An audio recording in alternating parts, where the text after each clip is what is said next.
You, John Fitzgerald Kennedy, do solemnly swear I, John Fitzgerald Kennedy, do solemnly swear that you will faithfully execute the office of President of the United States that I will faithfully execute the office of President of the United States and will, to the best of your ability, and will, to the best of my ability, preserve, protect, and defend the Constitution of the United States. preserve, protect, and defend the Constitution of the United States. So help you God. So help me God.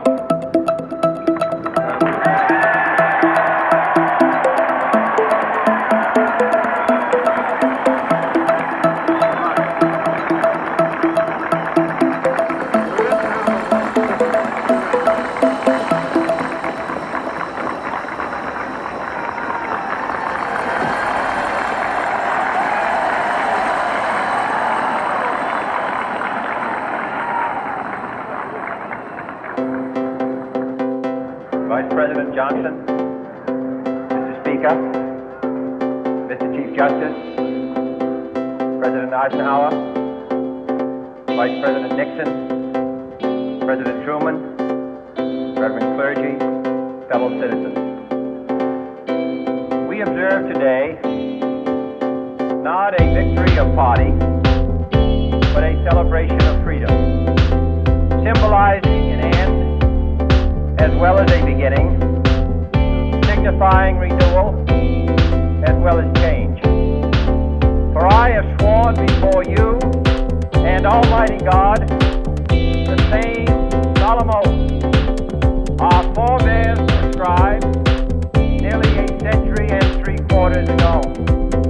The world is very different now, for man holds in his mortal hand the power to abolish all forms of human poverty and all forms of human life. And yet the same revolutionary beliefs for which our forebears fought are still in issue around the globe. The belief that the rights of man come not from the generosity of the state, but from the hand of God. We dare not forget today that we are the heirs of that first revolution.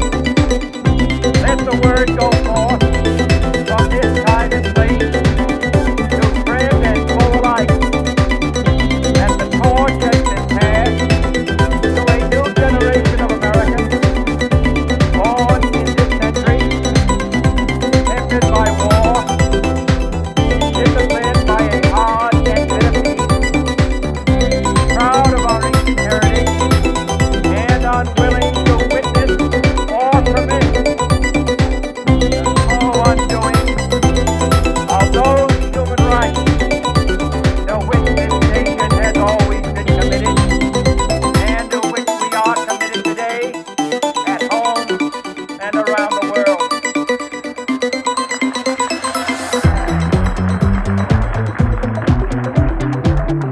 Let every nation know,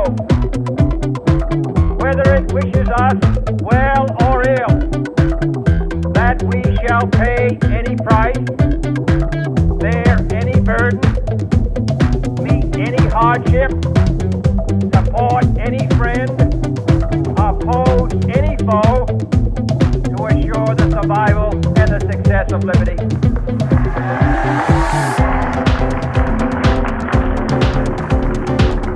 This much we pledge and more. To those old allies whose cultural and spiritual origins we share, we pledge the loyalty of faithful friends. United, there is little we cannot do in a host of cooperative ventures. Divided, there is little we can do, for we dare not meet a powerful challenge at odds and split asunder. To those new states whom we welcome to the ranks of the free, we pledge our word that one form of colonial control shall not have passed away, merely to be replaced by a far more iron tyranny. We shall not always expect to find them supporting our view, but we shall always hope to find them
prevent it from becoming merely a forum for invective, to strengthen its shield of the new and the weak, and to enlarge the area in which its grit may run. Finally, to those nations who would make themselves our adversary, we offer not a pledge, but a request that both sides begin anew the quest for peace. Before the dark powers of destruction, unleashed by science, engulf all humanity in planned or accidental self-destruction, we dare not tempt them with weakness, for only when our arms are sufficient beyond doubt can we be certain beyond doubt that they will never be employed.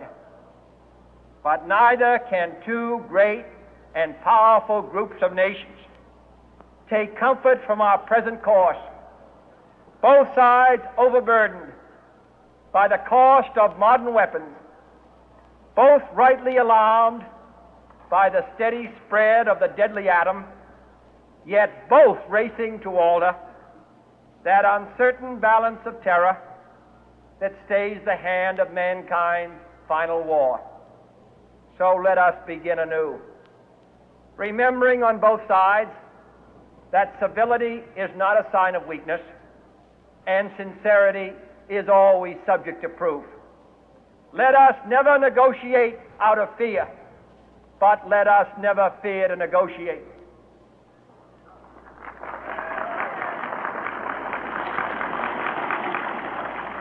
Let both sides explore what problems unite us, instead of belaboring those problems which divide us. Let both sides, for the first time,